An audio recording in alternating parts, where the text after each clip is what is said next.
wabarakatuh.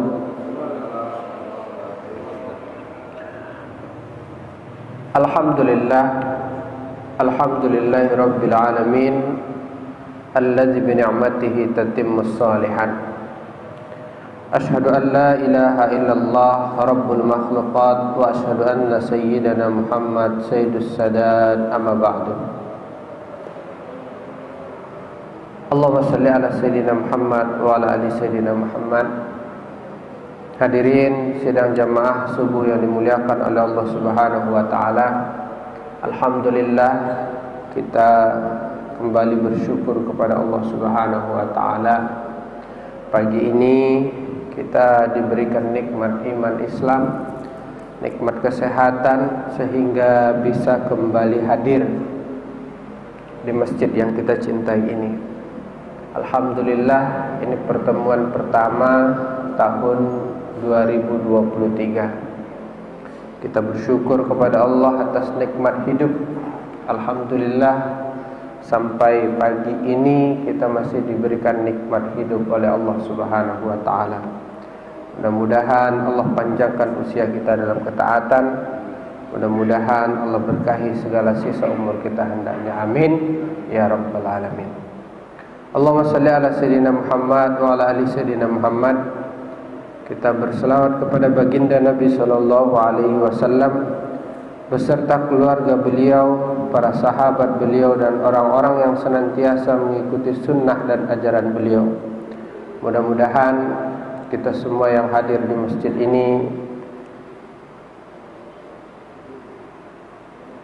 anak-anak kita, orang tua kita, orang-orang yang kita sayangi, semuanya nanti di yaumil akhir diberikan syafaat oleh baginda Nabi hendaknya. Amin ya rabbal alamin. Baik, Bapak Ibu yang dimuliakan oleh Allah Subhanahu wa taala, alhamdulillah kita sudah lama membaca kitab ini dan sudah banyak yang sudah kita pelajari. Dimulai dari bab taharah, kemudian masuk ke bab sholat. Selesai bab sholat, kita masuk ke selesai sholat, masuk ke zakat. Selesai zakat, kita masuk ke puasa. Selesai puasa, kita sudah masuk ke haji. Sudah belajar tentang haji, kita belajar tentang buyuk, jual beli, dan muamalat. Maka pada kesempatan pagi hari ini kita sudah sampai di bab tentang faraid dan wasiat, mengenai warisan.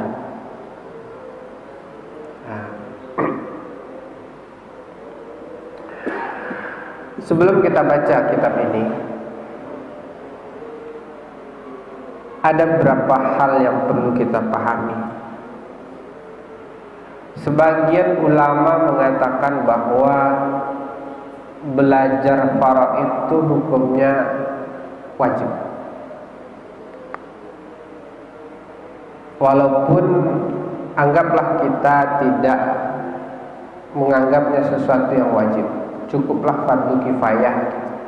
Hanya beberapa orang saja yang perlu wajib mempelajari, tidak semuanya.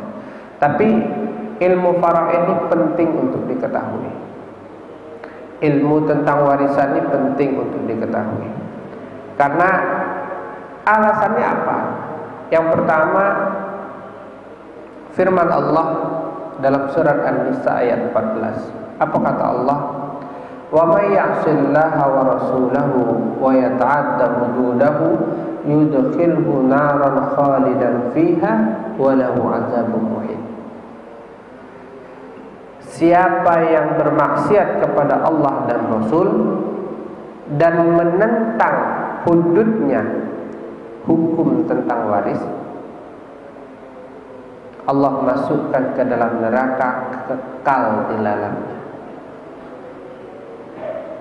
Siapa yang bermaksiat kepada Allah dan Rasul dan menentang hukum waris, maka Allah masukkan ke dalam neraka, kekal di dalamnya. Walahu azabun muhin, ya. Dan Allah akan berikan siksa yang menghinakan. Jadi kalau waris ini kita tentang, tidak kita sepakati, tidak kita patuhi, maka Allah janjikan azab yang kekal di dalam neraka. Jadi jangan sekali-kali menentang hukum waris. Nah, jadi nggak boleh menentang hukum waris. Alasan yang kedua, masalah warisan ini Allah langsung jelaskan di dalam Al-Quran. Pembagiannya saking luar biasa pentingnya, Allah langsung yang jelaskan. Anak segini, bapak segini, istri segini kalau punya anak, suami segini kalau nggak punya anak. Allah jelaskan langsung.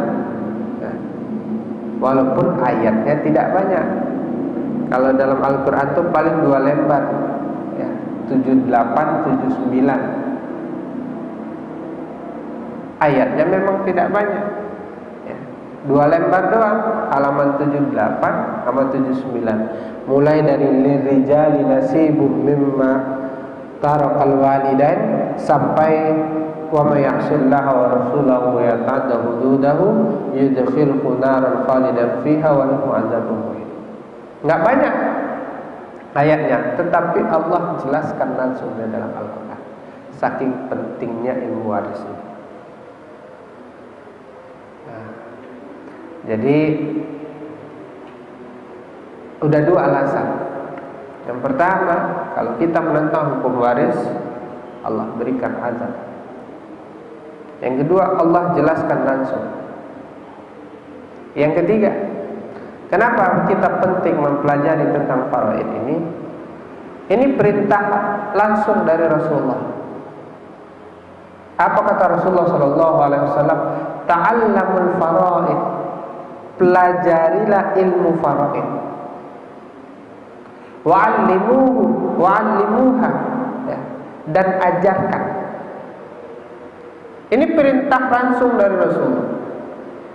Kita disuruh mempelajari ilmu faraid, kemudian mengajarkan.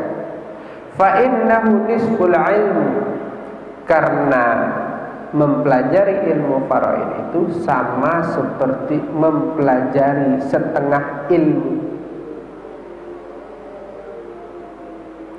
Wa huwa yunsa wa huwa awwalu ma yunza'u min ummati, begitu kata Rasulullah.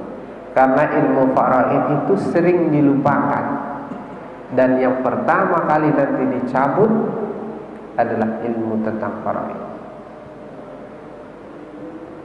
Nah, jadi makanya kita penting belajar faraid, karena Rasulullah SAW yang memerintahkan. Jadi nggak main-main. Yang keempat alasannya adalah makan harta yang haram. Nah, ini penting. Kalau warisan tidak dibagi dengan cara yang benar, maka berarti kita memakan harta yang haram. Allah katakan di dalam surat Al-Baqarah, "Wala ta'kulu amwalakum bainakum bil batil." Jangan kalian memakan harta di antara kalian dengan cara yang batil. Jadi kalau kita tidak membagi harta warisan itu dengan cara yang sudah Allah tetapkan, maka berarti kita memakan harta dengan cara batil, memakan harta yang haram. Dan alasan yang paling utama sebenarnya adalah ilmu waris ini sudah mulai langka, ya. Makanya benarlah sabda Rasulullah SAW itu, yang pertama kali nanti di hari akhirat itu, hampir di hari kiamat itu yang akan dicabut itu yang pertama kali adalah ilmu tentang faraid.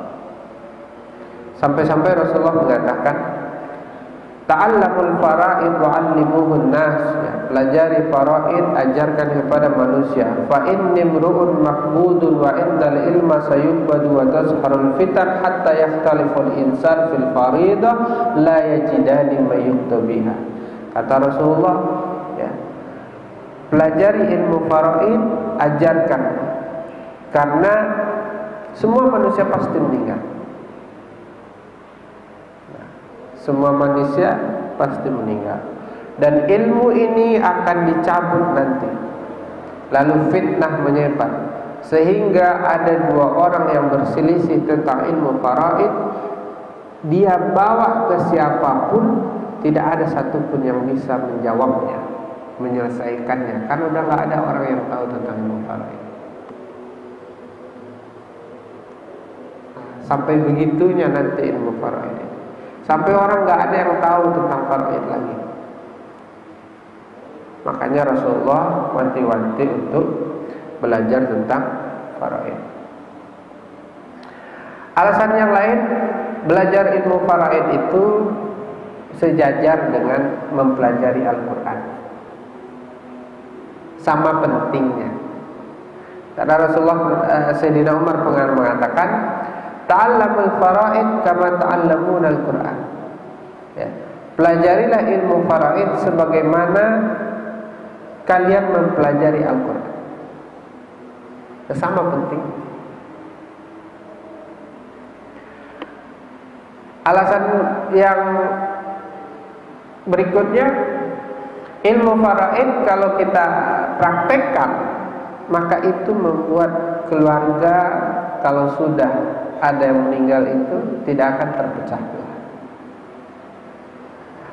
Karena itu masalah Allah yang ngatur langsung. Yang paling penting lagi, ilmu faraid itu mudah dan sederhana. Gampang ilmu faraid itu. Jadi ilmu faraid itu gampang. Kalau dipelajari dengan benar, insya Allah tidak susah. Tidak susah sama sekali.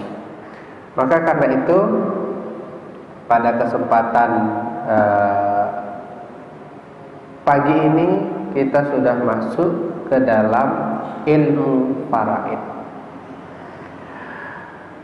Baik, yang ada kitabnya boleh dibuka, kalau yang tidak ya berarti dengarkan saja. Kitabul Faraid wal Wasaya. Ya, ini pembahasan tentang masalah faraid dan wasiat. Al-warisuna minar rijal asyara. Ada 10 orang, ya, ahli waris dari laki-laki. Jadi laki-laki yang menjadi ahli waris itu ada 10 orang. Banyak, Pak. Tapi enggak semuanya menerima. Ini hanya ahli waris saja. Jadi kalau ada orang yang meninggal, enggak akan semuanya menerima. Ada 10 orang yang menjadi ahli waris dari laki-laki. Yang pertama, al-ibnu, anak laki-laki. Ini pasti. Kalau ada anak laki-laki, pasti dia menjadi ahli waris. Yang kedua, ibnul ibni, cucu laki-laki. Berarti anak dari anak laki-laki. Yang ketiga, al-abu, bapak. Ini pasti jadi ahli waris. Yang keempat, jaddu, kakek.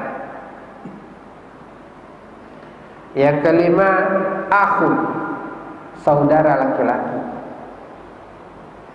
Yang keenam, ibnul akhi, anak dari saudara laki-laki. Berikutnya, ammu, paman.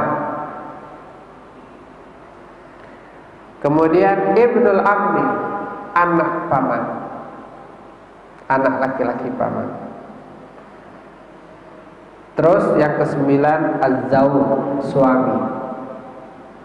Suami ini pasti dapat. Dan yang terakhir, maulal mu'ti, orang yang memerdekakan budak. Ini sudah nggak ada lagi sekarang, ya, karena budak sudah tidak ada. Ada 10 ahli waris dari laki-laki, tapi tidak semuanya mendapat. Wal warisatu minan nisa sab'un, sedangkan ahli waris dari perempuan itu ada 7 orang. Siapa aja? Al bintu, anak perempuan, ini pasti dapat. Wal bintul ibni, anak perempuan dari anak laki-laki, cucu perempuan. Cucu perempuan dan cucu laki-laki sebenarnya. Kemudian ummu, ibu, ini pasti dapat. Kemudian jaddatu, nenek. Wal ukhtu, saudara perempuan, saudari perempuan. Wal zaujah, istri.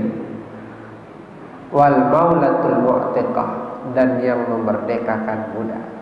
Nah, ini enggak ada lagi. Jadi ahli waris itu semuanya ada 17 orang. Oke. 10 laki-laki, 7 perempuan. Tapi di antara 17 orang ini, wa man la yasqutu bihalin khamsah, yang tidak akan pernah gugur hak warisnya itu cuma 5.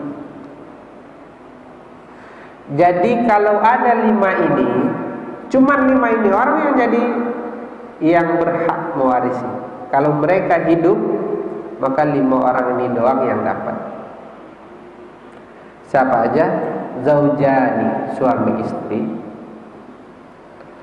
Wal abawaini, ayah ibu.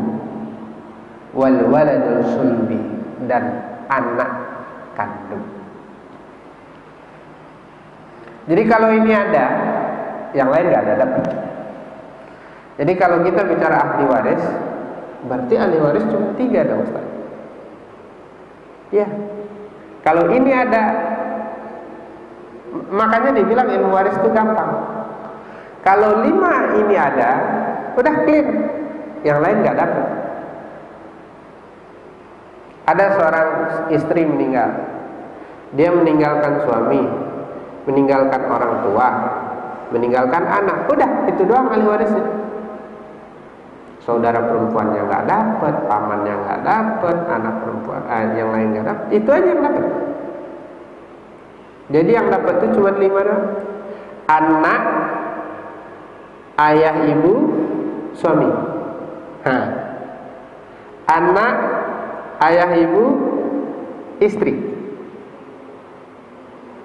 3 doang. Ini nggak akan pernah gugur selama-lamanya. Tapi umpama ayah sudah tidak ada, baru nanti saudara dapat, saudara laki-laki. Umpama anak nggak ada, baru saudara dapat. Kalau saudara dapat, anak saudara nggak akan dapat. Jadi yang poin utama itu, makanya mempelajari ilmu faraid itu gampang. Cuman 3 doang ini. Ayah, ibu, anak, suami, istri. Nah ini kan nggak mungkin semuanya, ya kan? Kalau istri yang meninggal, yang dapat anak, ayah, ibu, suami. Kalau yang meninggal anak, kalau yang meninggal suami, yang dapat ayah, ibu, anak, istri. Keluarga inti aja.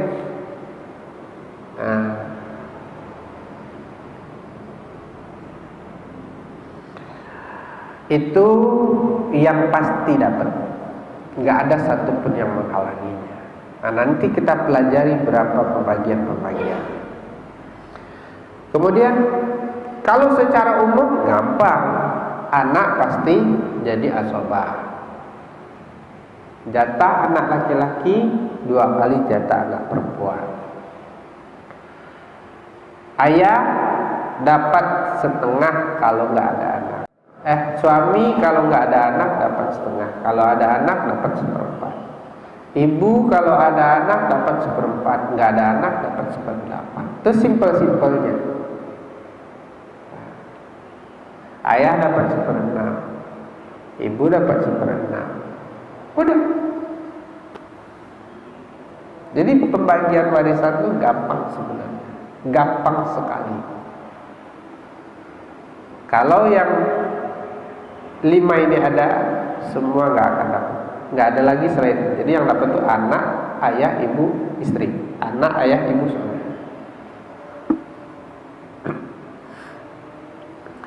Wa man la yarisu bihalin sabah, sedangkan orang yang tidak berhak mendapatkan warisan itu ada 7 orang. Ini nggak akan pernah dapat warisan. Siapa itu? Yang pertama abdu, hamba sahaya, budak. Ini nggak dapat warisan. Tapi sekarang kan udah nggak ada. Yang kedua mudabbar. Mudabbar ini juga budak. Ya. Budak yang, kalau mudabbar itu orang menyebutnya budak yang disanggupi akan dimerdekakan oleh tuannya. Tapi ini budak juga. Kemudian ummul walad. Ummul walad ini juga budak. Dia budak tapi melahirkan tuannya. Nah, tapi ini juga mukatab, itu juga budak. Jadi sekarang kalau kita bahas budak gak ada. Yang penting juga yang gak akan dapat qatil, yang membunuh. Ini gak akan dapat. Kalau ada orang membunuh, dia tidak dapat. Anak membunuh ayahnya agar dapat warisan, dia nggak dapat warisan. Ayah membunuh anaknya, dia nggak dapat warisan. Istri membunuh suami, dia nggak berhak dapat warisan. Yang membunuh tidak berhak dapat warisan, tidak boleh dapat warisan. Kemudian murtad, ini juga dalam Islam. Kalau dia murtad, beda agama, nggak dapat Islam, nggak dapat warisan. Ahlul millatain, ya, Nasrani, Yahudi, keluarganya nggak berhak dapat. Jadi kalau ada keluarganya yang masuk Kristen, dalam Islam dia tidak berhak dapat.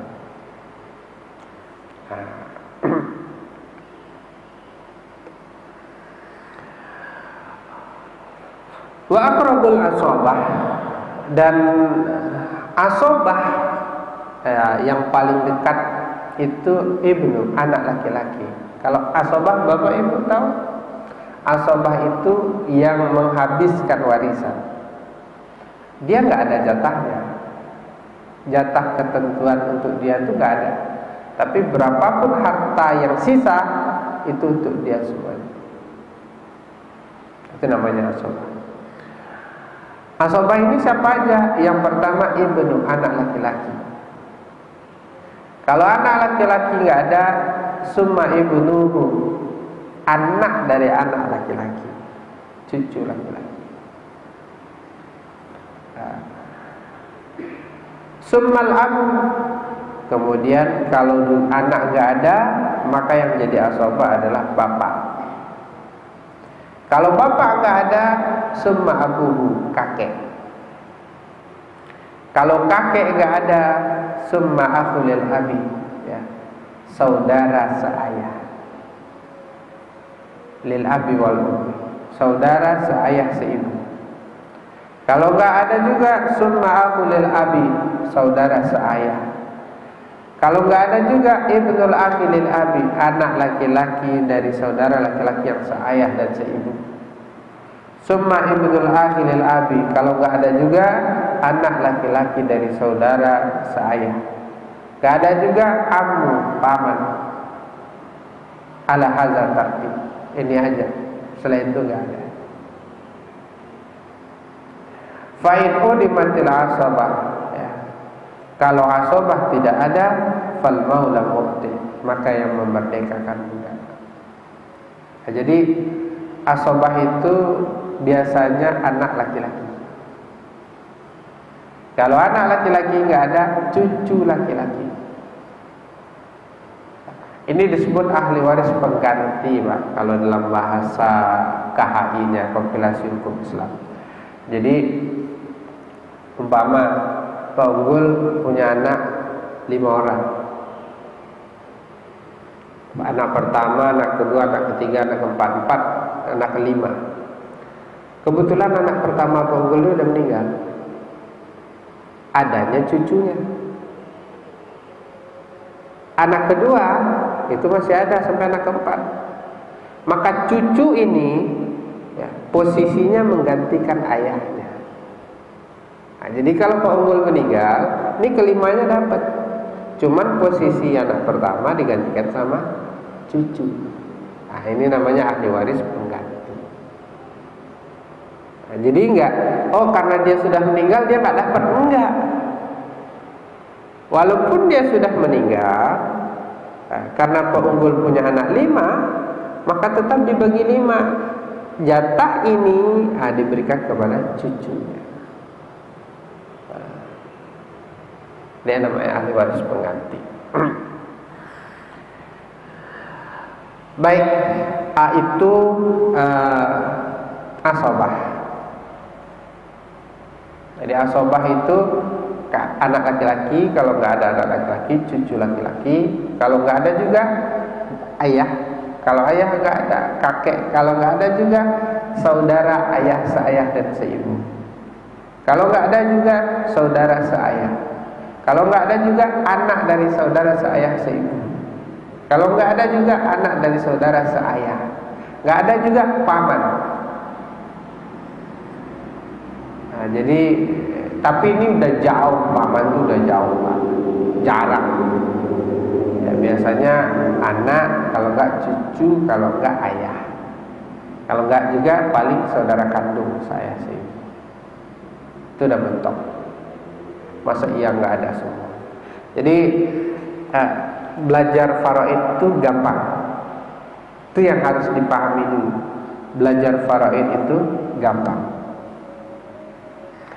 Yang kedua, yang perlu kita pelajari itu adalah pembagian-pembagiannya. Jadi ahli waris kita udah pelajari ada 17 orang.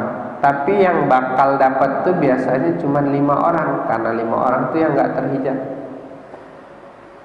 Yang nggak akan pernah dapat kalau murtad, kalau membunuh, kalau masuk Kristen. Ya beda agama lah. Nah, ini nggak akan dapat.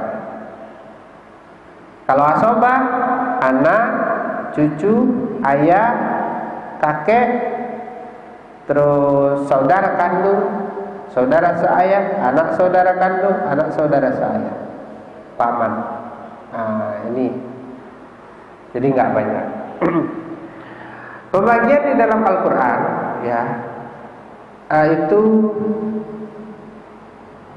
sudah dijelaskan di dalam Al-Quran. Ada 6 pembagian ya. Yang pertama setengah, lalu 1/4, 1/8, 2/3, 1/3, 1/6. Itu pembagiannya. Fanisfu yang dapat setengah itu ada 5.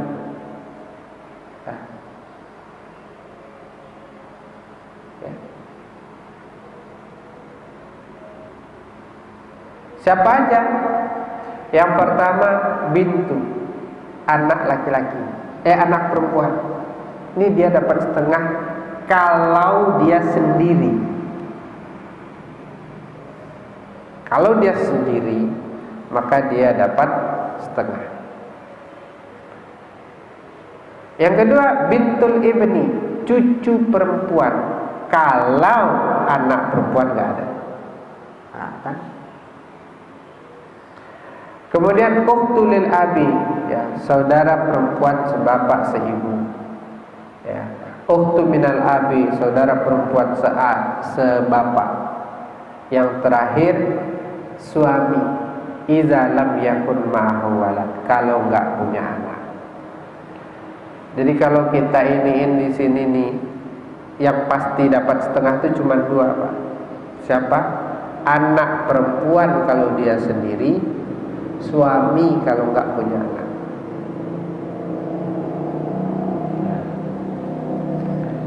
Kemudian seperempat. Siapa yang dapat seperempat? Yang dapat seperempat itu ada dua orang. Suami kalau punya anak, dan anak dari anak laki-laki.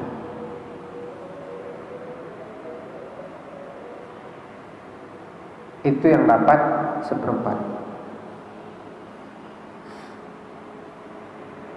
Jadi suami dia dapat setengah kalau ada anak, kalau tidak ada anak dia dapat seperempat. Nanti kita jelasin semuanya.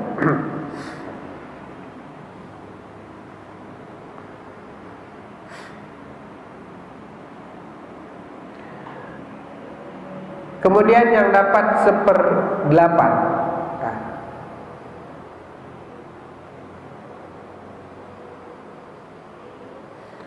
Yang dapat 1/8 itu adalah istri. Istri kalau punya anak dapat 1/8. Kalau tidak punya anak dapat 1/6. Berikutnya yang 2/3. Yang 2/3 itu adalah 2 anak perempuan. Oke, dia dapat 2/3.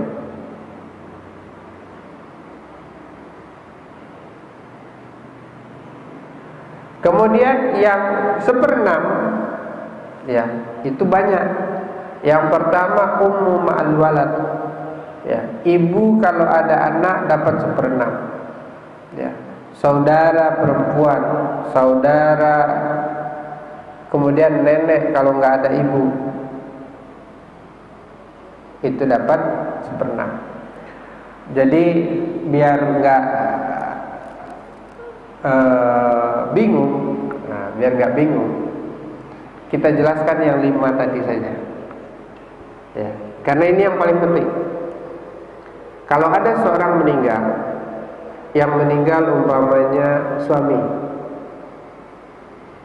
ya, atau paling gampang kita kasih contoh lah, Pak Yani yang meninggal, punya 2 anak laki-laki, oke? Yang ada cuman istri, orang tua masih ada dua-duanya, ayah ibu masih ada. Kalau Pak Yani meninggal, yang dapat warisan adalah ayah ibu beliau, istri beliau, anak laki-lakinya 2 orang. Cuman itu saja. Oke? Ayah, tadi ayah dapat berapa? Ayah itu yang ayah dapat berapa tadi?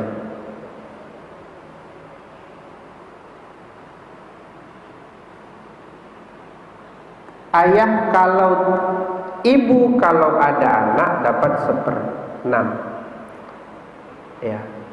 Ibu kalau ayah dapat 1/6 juga. Ibu dapat 1/8 karena ada anak. Kemudian 2 anak istri dapat 1/8. Ya. Anak laki-laki dua-duanya jadi asabah, menghabiskan seluruh harta. Udah, gitu aja pembagian, nggak banyak. Ya. Kalau yang meninggal istri juga begitu. istri dapat 1/8 ya, kalau ada anak, ya kan? Kalau nggak ada anak dapat 1/6. Suami dapat 1/4 ya, kalau seandainya ada anak. Kalau nggak ada anak dapat 1/2. Kalau yang meninggal istri, Pak Yani karena punya anak, dia dapat 1/4. Kalau Pak Yani tidak punya anak, dia dapat 1/2 harta. Jadi pembagiannya nggak banyak. Nah, itu bisa dihitung nanti semuanya. Kalau ayah ibu standarnya biasanya dapatnya 1/6 ya. Ayah ibu 1/6.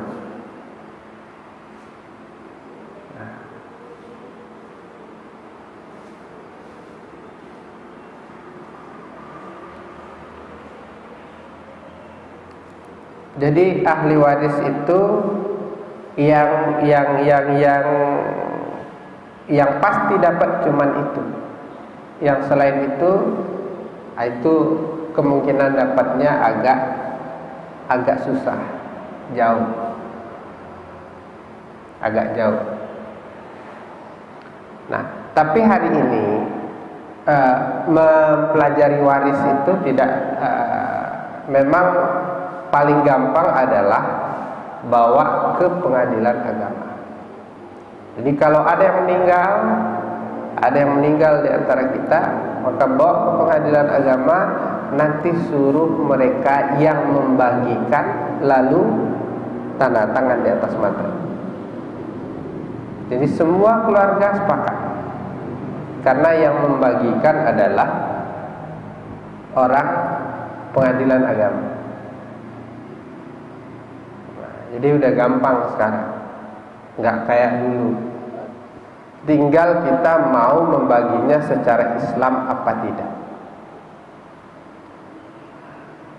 Tapi harapannya memang kita ya sebagai orang Islam ya harusnya kita membagi harta warisan sesuai dengan agama Islam.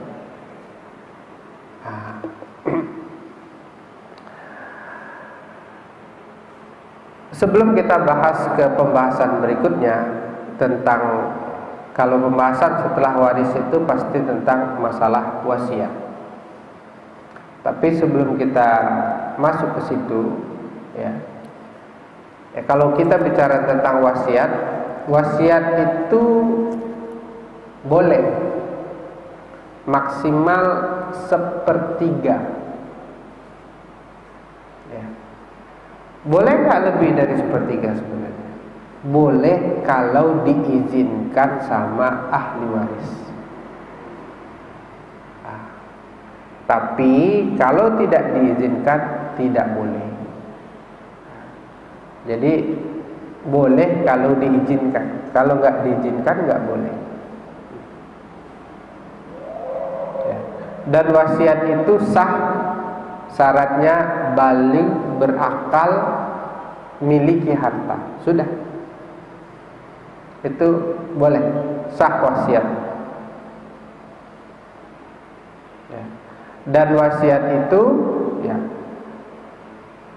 bisa terjadi kalau diberikan kepada, istilahnya ada buktinya, dan orang yang membuktikan itu harus Islam, baligh, berakal, amanah. Selain dari itu nggak ada. Tapi kalau hari ini mau wasiat itu sah, harus tertulis di atas materai. Kalau nggak tertulis di atas materai nggak sah. Kalau hanya sekedar ngomong-ngomong saja itu nggak bisa. Karena nanti masalahnya justru akan membawa keributan, akan membawa perpecahan. Jadi kalau memang mau berwasiat, tulis wasiatnya, kasih materai, kasihkan, atau persaksikan kepada seluruh keluarga. Nah, itu nggak apa-apa.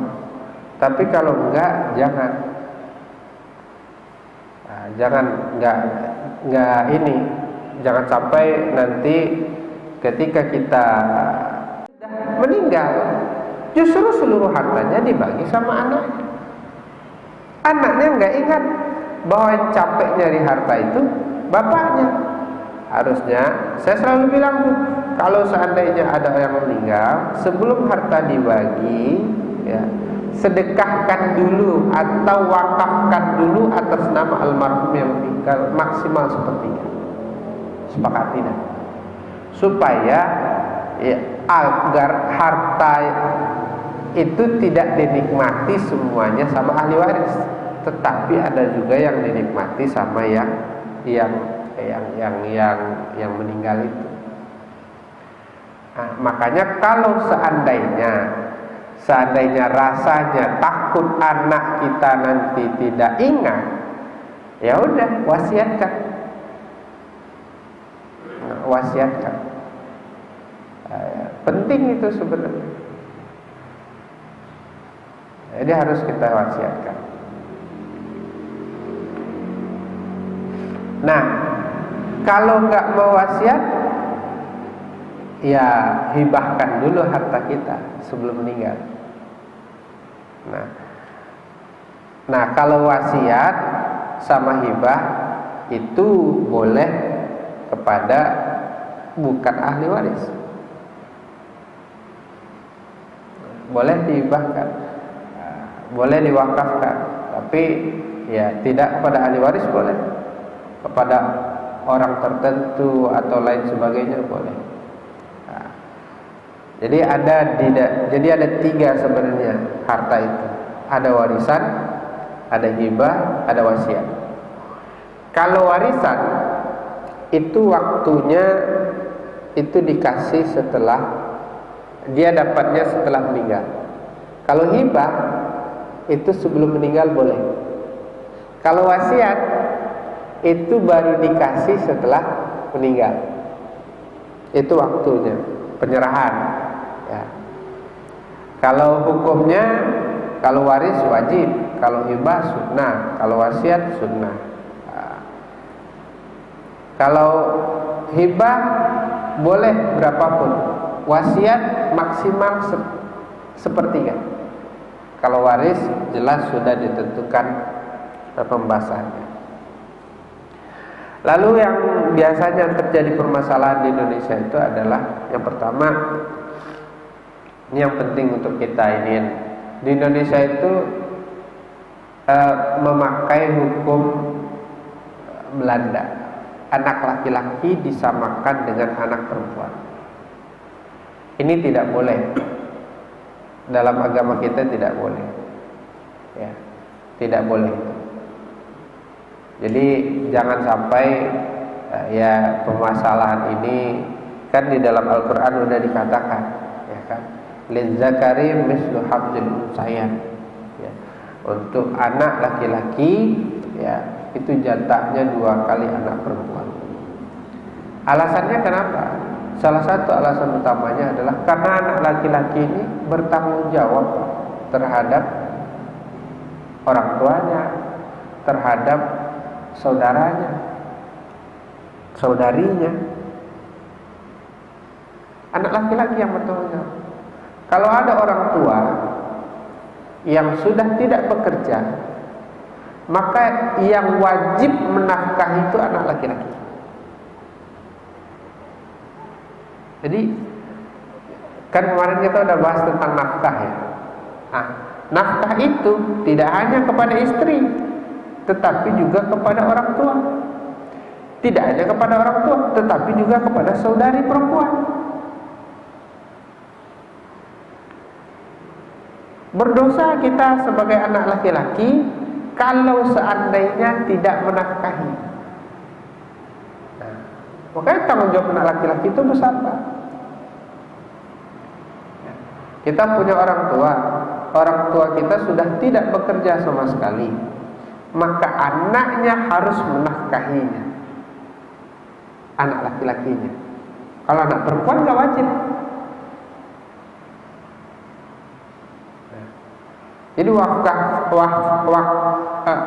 nafkah itu tidak hanya dari suami kepada istri, tapi juga daripada anak kepada orang tua dan orang tua kepada anak.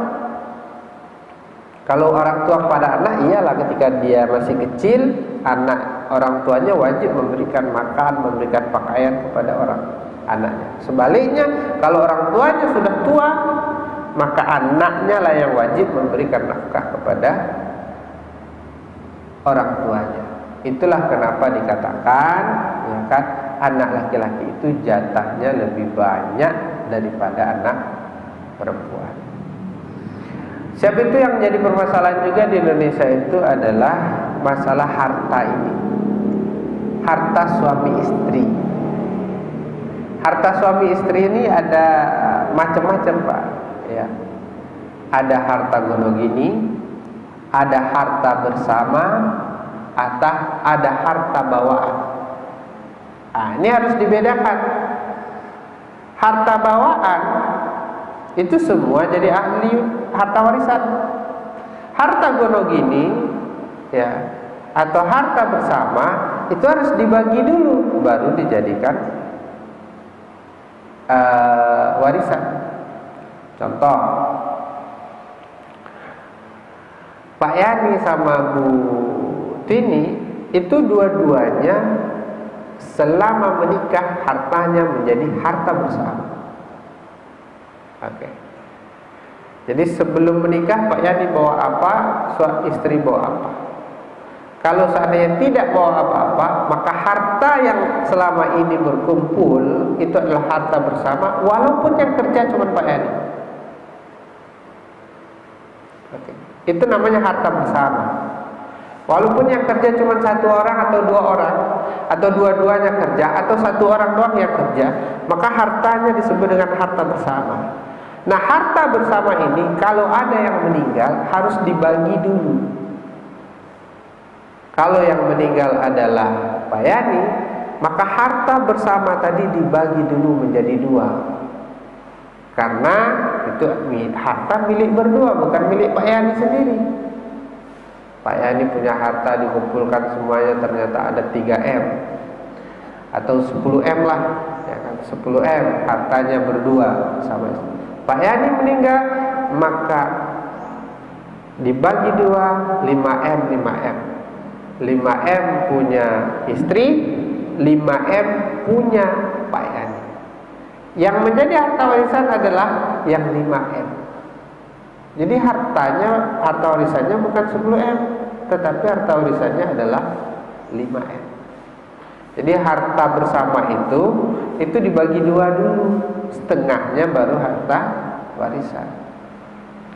Nah, sebagian orang di Indonesia itu tidak memperhitungkan harta bersama, sehingga ketika suami meninggal, itu istri cuma dapat 1/8. Sehingga apa? Istrinya nggak mampu tinggal lagi di rumah itu, terusir. Anak yang banyak dapat. Nah, ibunya entah kemana jadinya, karena dapat sangat sedikit. Nah, ini kekeliruan kebanyakan, tidak memperhatikan harta bersama. Nah, ini harus penting, harus disampaikan masalah harta bersama. Kecuali harta itu memang adalah harta kepunyaan Pak Yani sendiri. Nah, biasanya harta bawaan. Sebelum menikah dulu Pak Yani sudah punya aset 10 miliar. Nah, itu baru harta Pak Yani sendiri. Tapi kalau setelah menikah, maka hartanya menjadi harta bersama. Nah, ini harus ini. Kecuali, ya kan, sebelum menikah Pak Yani itu membuat perjanjian sama istrinya. Ini harta saya, ini harta kamu. Dipisah. Nah, terus Pak Yani memberi nafkah. Nah, ini buat nafkah kamu. Jadi hartanya itu bukan harta bersama, tapi harta yang udah dipisah dari awal, akad pernikahannya begitu. Ah, itu lain pasal. Nah, itu lain masalah. Tapi kalau tidak ada akad, maka hartanya menjadi harta bersama.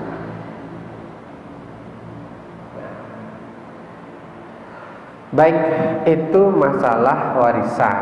Nah, jadi warisan ini ya tidak besar, tidak masalah, tidak banyak sebenarnya. Ya.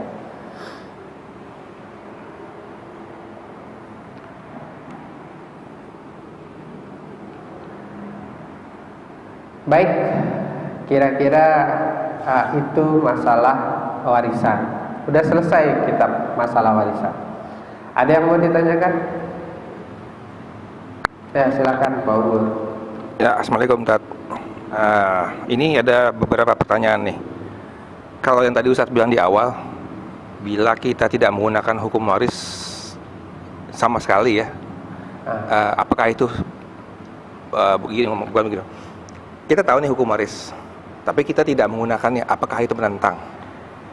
Nah, itu pertama dulu. Itu dulu. Kalau itu kejawab berarti nanti ada pertanyaan berikutnya ya kan. Baik, memang di dalam Al-Quran dikatakan wa may yata'adda hududallah, yang menentang hudud hukum waris itu ya, Allah janjikan azab yang menghinakan, khalidan fiha, kekal di dalam neraka. Benar, itu firman Allah. Tetapi ya kan, dalam masalah warisan ini yang paling penting itu taradhi, keridhaan. Yang disebut menentang itu adalah tidak menerima hukum waris. Nah, tidak menerima, menentang itu dikatakan menentang. Mengatakan sholat tidak wajib, sholat wajib dikatakan tidak wajib, nah itu menentang namanya, kafir kita. Ingkar terhadap ketentuan yang sudah Allah tetapkan, itu baru disebut menentang. Tetapi tidak melaksanakan secara keseluruhan karena ada beberapa hal permasalahan, itu lain masalah. Selama ada keridhaan, selama tidak ada permasalahan, dulu guru saya pernah bilang begitu, tidak jadi masalah. Karena poin dari hari warisan itu sebenarnya adalah bagaimana tidak ada perpecahan dalam keluarga. Karena setiap keluarga itu mempunyai keadaan, mempunyai fenomena masing-masing. Dan tidak sama. Ya, namanya kehidupan. Ada satu keluarga yang mungkin kehidupannya bagus, abangnya bagus kehidupannya, adik nomor 2, adik nomor 3, adik nomor 4-nya kekurangan. Masa ia mau disamakan? Bahkan abangnya justru yang mengasih uang belanja buat adik-adik. Kata abangnya, udahlah warisan buat kalian saja, saya nggak usah, bagi aja. Kalau begitu nggak ada masalah. Jadi yang disebut menentang itu adalah menentang ketetapan yang sudah Allah tetapkan. Nah, baru kita dianggap sebagai menentang ayat Allah. Tetapi kalau seandainya ada taradin, keridhaan di antara keduanya, itu tidak jadi masalah. Tapi yang lebih bagus lagi, ya kan, kita bagi secara Islam. Setelah itu baru kita mau saling ridho boleh. Ya, artinya sudah kita bagi secara Islam, kemudian ternyata abangnya dapat banyak, saya banyak didapatnya, saya kasih ya kepada istri. Jatuhnya untuk sedekah membantu keluarga. Nah, itu nggak ada masalah. Nah, itu lebih bagus. Jadi mirip poligami ya, Tat? Kalau poligami kan biasanya perempuan langsung, wah apaan tuh poligami, enggak, saya nggak terima, itu menentang. Tapi di istilahnya, oh iya ada hukum poligami, oke, tapi saya tidak mau melakukannya. Tapi dia menerima ada hukum, ada poligami ada, tapi dia tidak melaksanakannya. Seperti itu ya, Tat? Iya. Jadi dia menerima, tapi belum tentu melaksanakannya karena ada beberapa hal. itu tidak jadi masalah, karena memang ya setiap fenomena keadaan orang berbeda-beda, keadaan keluarga berbeda-beda. Tapi memang walaupun begitu kita tetap harus penting mempelajari tentang faraid. Nah, faraid ini penting kita pelajari karena mudah Pak. Nah, kan mudah, gampang, ya, gampang sekali mempelajari faraid. Yang ketiga, Tat, boleh nggak kita ngasih wasiat ke ahli waris? Karena setahu saya tuh nggak boleh. Boleh nggak ngasih wasiat kepada ahli waris? Ahli waris nggak boleh dapat wasiat, ya. Tidak boleh melakukan wasiat kepada waris, illa kecuali yujizaha baqiyan warisa, yang ahli waris yang lain membolehkan. Pada dasarnya wasiat kepada ahli waris itu nggak boleh. Tetapi kalau yang lain mengizinkan, boleh. Nah, tapi kalau nggak diizinkan, nggak boleh. Nah, pada dasarnya nggak boleh, tapi bisa menjadi boleh kalau diizinkan. Jangankan kepada ahli waris, kepada yang lain aja boleh, apalagi kepada ahli waris. Tapi memang hukum dasar ya wasiat kepada ahli waris itu nggak boleh, karena mereka sudah dapat, ada jatahnya. Nah, gitu kira-kira. Nah, yang ketiga, ini saya pernah baca atau dapat faraid ya. Ahli waris pengganti itu kalau dalam hukum Islam tuh nggak ada. Jadi yang seperti Ustaz tadi bilang, ada 5 orang anak dari seorang bapak. Yang pertama anaknya sudah meninggal. Cucu laki-laki itu terhalang sama anak laki-laki yang nomor 2, 3, dan 4, dan 5. Nah, iya. Benar. Ini yang jadi permasalahan di dalam salah satu permasalahan yang biasa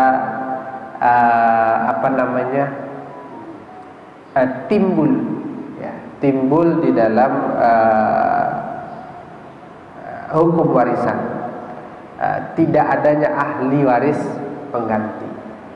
Nah,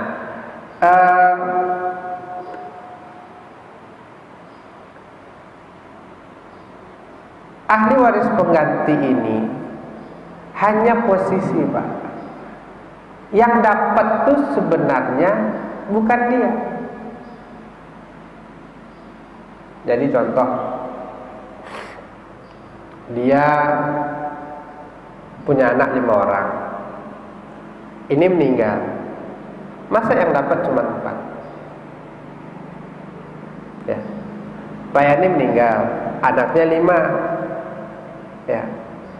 Yang anak pertama sudah meninggal, maka tetap dibagi 5. Anak ini tetap dianggap ada. Tapi setelah umpamanya dapatlah ini 1M 1M, ya kan? Ini dapat 1M 1M 1M 1M 1M. Yang 1M ini nanti dibagi lagi sebagai ahli harta warisan kepada keluarga. Jadi yang dapat tuh bukan langsung anaknya, dia sudah dianggap sebagai harta warisan, dibagi sesuai dengan harta pembagian warisannya. Istrinya dapat sekian, ininya dapat sekian, anaknya dapat sekian, gitu. Memang bukan seperti yang saya sampaikan tadi, anak laki-laki langsung naik, enggak. Nah, tapi disebut ahli waris pengganti, enggak memang. Tetapi dia tetap dapat,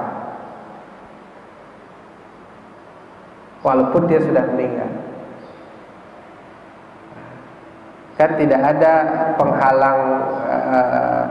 Oh ini rancu nih Ustaz, kalau sudah meninggal kok bisa dapat warisan? Memang orang meninggal nggak dapat warisan, tetapi posisinya tetap harus ada. ahli warisnya ada. Itu yang disebut dengan ahli waris pengganti. Ahli waris pengganti itu bukan langsung anak tadi naik, bukan cucu naik, karena cucu terhijab posisi dia sebenarnya, kecuali nih anak laki, cucu yang terhijab itu adalah ketika anak laki-lakinya masih ada. Ini dapat, ini punya anak 5, ini punya anak dia nggak dapat karena bapaknya masih ada. Anak yang ini juga nggak dapat karena bapaknya masih ada. Tapi kalau anak dari yang sudah meninggal nanti dapat kalau pembagian warisan dari ini. Jadi memang dia nggak langsung naik. Kayaknya itu masuknya ke ranah fikih ya, karena udah bukan faraidnya lagi kan. Jadi perbedaan antara ulama antara mengatakan yang boleh dan yang tidak. Iya benar. Jadi ada yang, tapi harusnya begitu. Kalau tidak ada keadilan. Tidak dianggap keluarga dong. Masa yang ini dapat, yang ini nggak dapat? Gara-gara bapaknya sudah meninggal, terus keluarganya nggak dapat sama sekali.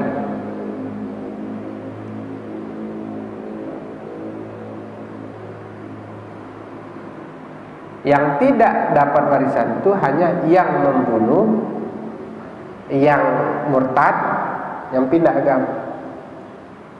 Yang meninggal pun posisinya tetap ada, kecuali dia tidak ada keluarga sama sekali. Nah, itu lain masalah.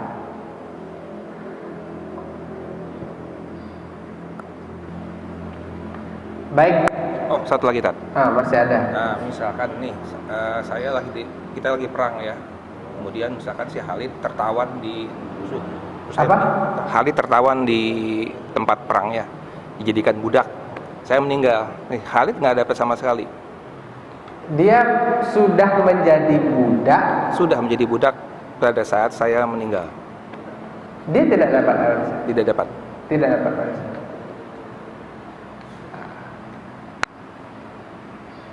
Jadi kalau seandainya dia budak, maka harusnya saudaranya memerdekakannya, ayahnya memerdekakannya.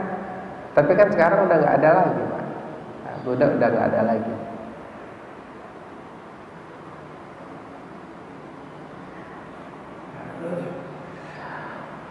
Baik. Oh, silakan, Pak.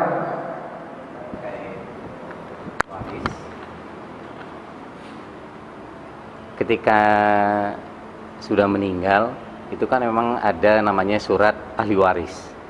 Ya, surat wasiat lah. Sebelum ke wasiat itu kan ada namanya surat bagi waris. Jadi artinya yang dapat warisan itu siapa aja, itu kan kita harus lapor ke kelurahan, kecamatan. Nah, itu memang agak menyulitkan ketika ada konflik di keluarga. Makanya tadi ada yang ketika istri kita punya harta, sebelum misalkan saya meninggal itu kan saya akan kasihkan misalkan satu rumah lah buat istri ketika nanti supaya tidak ada konflik. Itu yang pertama. Kita langsung sertifikatkan untuk atas nama istri bahwa itu menjadi sah memilik pribadi istri lah gitu. Berarti hibah dong? Ya, langsung sebelum sebelum saya meninggal gitu loh. Terus yang kedua, tadi anak yang murtad, itu kan nanti terkait dengan undang-undang yang mungkin baru aja disahkan ini. Jadi memang bisa menuntut ketika tidak dibagi warisannya walaupun dia murtad. Jadi itu pertanyaan yang dua itu, Ustaz, yang mohon coba dijelaskan karena terkait dengan hukum yang ada di kita Indonesia. Nih ya. Baik, yang pertama masalah jadi sebelum orang meninggal itu memang yang paling gampang kalau sudah meninggal, yang suruh bagi itu adalah pengadilan agama, itu paling gampang, ya kan. Tetapi memang ya agak riuh, tapi nggak riuh banget. Kalau boleh nggak hibah sebelum meninggal? Boleh. Kita menghibah ke orang lain boleh. Dan hibah itu nggak dibatasi. Ya, hibah itu nggak dibatasi, boleh. Mau dikasih kepada istri boleh, mau dikasih kepada cucu boleh, mau dikasih kepada orang lain boleh, mau dikasih kepada tetangga boleh. Hibah boleh. Hibah itu memberikan harta kita kepada orang lain sebelum kita meninggal. Itu boleh-boleh saja, karena dia yang punya harta. Jadi kalau sudah meninggal baru harta milik ahli waris. Tapi sebelum meninggal harta itu milik kita. Mau kita apakan terserah kita. Oh, saya mau mewakafkan harta saya, Ustaz. Saya udahlah, anak saya nanti dia bisa hidup sendiri. Saya 2/3 atau 80% harta saya hibahkan, saya wakafkan ke masjid, boleh. Saya hibahkan ke masjid, boleh. Saya hibahkan untuk bangun pesantren, boleh. Tidak ada masalah, karena harta kita itu milik kita. Jadi kalau hibah boleh. Jadi kalau sebelum meninggal, oh ini rumah sudah saya hibahkan kepada istri, boleh. Nah ini mobil saya hibahkan kepada cucu saya yang kono, boleh. Nah itu nggak bisa diganggu-gugat lagi. Itu sudah bukan milik dia. Jadi kalau dia meninggal, itu rumah bukan milik dia lagi. Itu rumah sudah milik istri. Itu mobil sudah milik cucu. Jadi nggak masuk lagi harta warisan. Selain itu baru jadi harta warisan. Tapi memang harus jelas, harus ada saksinya, harus ada buktinya dan lain sebagainya, sehingga tidak terjadi konflik. Lalu masalah hukum di Indonesia, memang pembagian di Indonesia ini ada 2 pengadilan yang membahas tentang masalah waris. Yang pertama pengadilan agama, yang kedua pengadilan negeri. Pengadilan agama dia akan membagi secara Islam. Jadi kalau kita membawa ke pengadilan agama, kalau di Tangerang Selatan 3 Raksa, karena Tangerang Selatan belum ada pengadilan agamanya. Kalau kita bawa ke sana akan dibagi sesuai dengan Islam. Ya. Nah, biasanya yang murtad, yang tidak beragama tidak akan terima dengan hukum itu.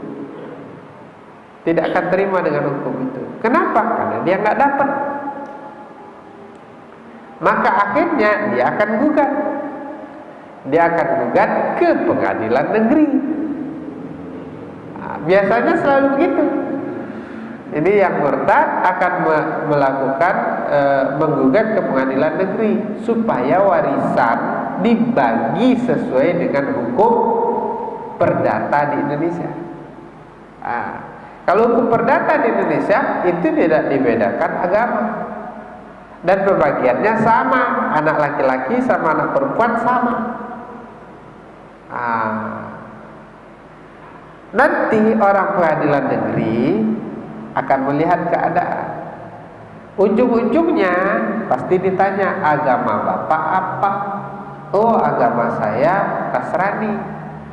Tolong dibagi sesuai dengan, maka nanti akan dikumpulkan lagi itu keluarga oleh pengadilan, akan ditanya satu-satu maunya dibagi seperti apa. Kalau anaknya ada 4, 3 sepakat membagi secara Islam, 1 sepakat membagi secara perdata, maka biasanya yang dimenangkan adalah dibagi secara Islam. Kalau seandainya yang perdata yang menang, karena alasan yang lain, dan mungkin ya kita nggak tahu sisi hakim dan lain sebagainya, maka biasanya. Tapi kalau dia agama yang meninggal itu Islam dan anaknya banyak yang Islam, rata-rata nggak akan diterima oleh pengadilan negeri. Pasti dikembalikan lagi berkasnya ke pengadilan agama. Serius, ditolak Pak. Biasanya ditolak. Sekekeh apapun itu yang non muslim, walaupun dia sendiri, kalau dia sendiri, pasti biasanya ditolak. Cuman, balik lagi, walaupun, warisan itu adalah harta orang tua, harta si mayat, bukan harta pencarian kita. Walaupun mungkin ada non muslim yang memang secara fikih dia tidak dapat, tapi dia saudara kita. Itu poinnya, saudara kita. Oke lah dia tidak dapat, tetapi kasihlah, sehingga hubungan persaudaraan itu tetap ada. Atau digomongin aja, kita bagi secara Islam ya, tapi abang tenang aja, nanti abang saya kasih lah pembagiannya, jatahnya gitu. Makanya saya bilang, sebenarnya faraid ini tujuannya adalah supaya tidak ada perpecahan dalam keluarga, tidak ada sikut-sikutan, tidak ada menyelesaikan masalah, bukan menambah masalah. Jadi kalau ada satu yang non muslim, ada 3 saudaranya yang ya udah nanti bagi aja. Nanti ini dalam, justru kalau bisa sih dalam keluarga itu kalau ada yang susah, ya kalau ada yang susah kasih lebih, jatuh sedekah buat dia. Itu jauh lebih bagus, sehingga hubungan kekeluargaan jauh lebih enak. Gitu ya Pak. Tapi biasanya memang begitu. Di pengadilan negeri bakal ditolak, kecuali ada alasan-alasan yang lain. Dan sampai sekarang belum ada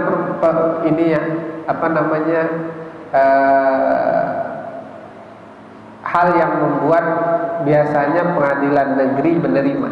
Pasti nolak, pasti dioper lagi ke pengadilan agama. Boleh nambahin Tat?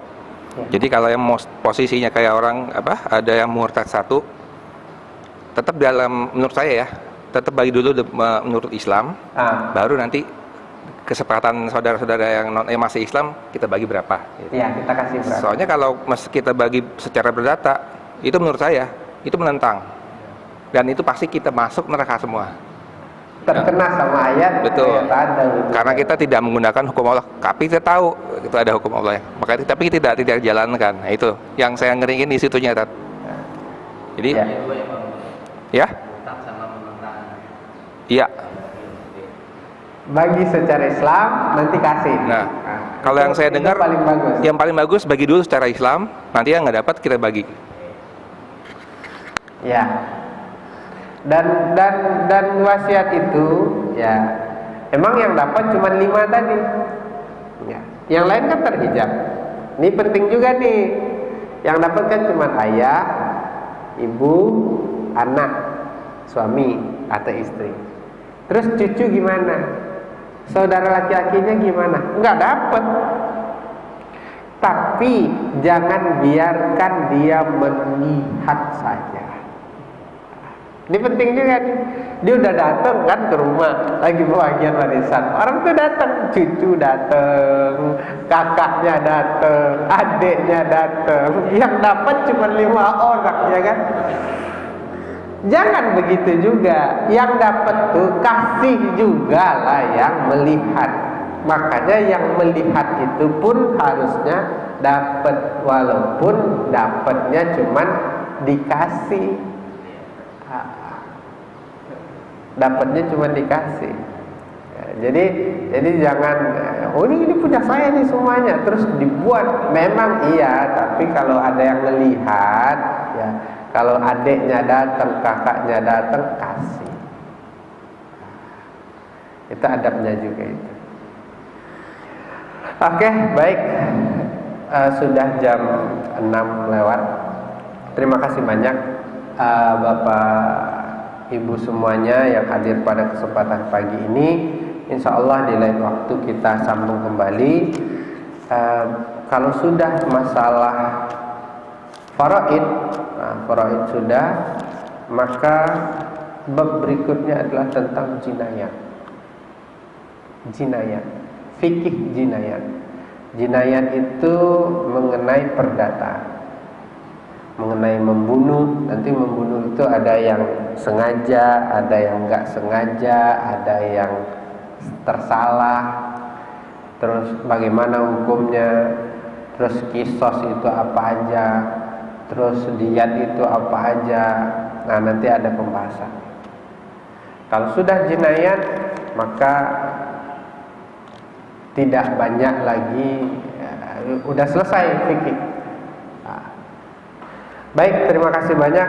Insya Allah di lain waktu kita bertemu lagi bulan depan insya Allah. Mohon maaf atas segala kekurangan. Yang benar dari Allah, yang salah merupakan kesalahan saya sendiri.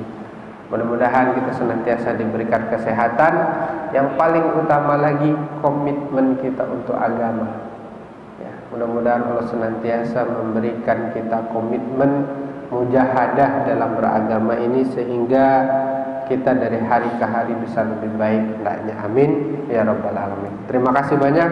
Wallahu muwaffiq ila aqwamit thoriq. Wassalamualaikum warahmatullahi wabarakatuh. Alhamdulillah.